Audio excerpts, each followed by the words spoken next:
It's been a couple of days since the flash floods hit this part of Knott County, and in the epicenter in Hindman, there's still significant devastation. Most of the lower floors of businesses or homes have been flooded and therefore have had to be gutted. The contents inside simply destroyed. We see here an example of a law firm which interior has been devastated by these floods. And in fact, we have the owner of that business, James, who's joining us, James Bowling. And I just wonder whether you can paint a picture for us. Perhaps you can even take us inside as to the devastation that's happened inside your law firm here. Sure, I'll be happy to. The water got up to about this block up here. Out of the creek at probably 30 feet high of what it normally is. If you guys want to come in here,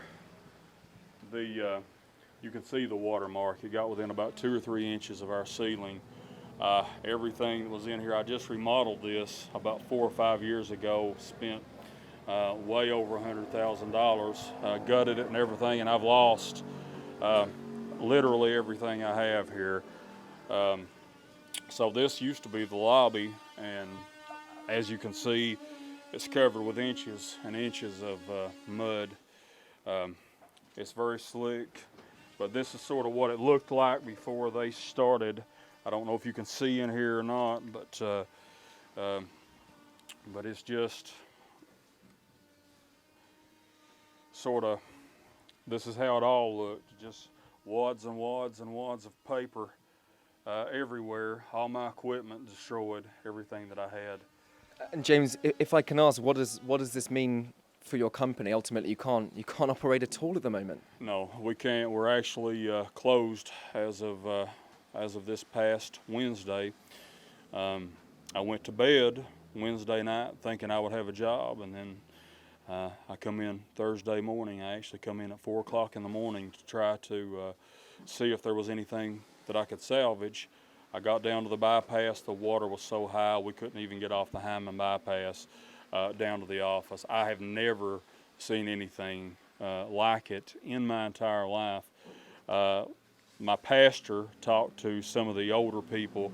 They said in their 80, 90 years, they said they have never seen anything close to this happen. I talked to a couple of insurance adjusters. They said that the only thing they've ever seen that was worse than this as far as flooding was Katrina.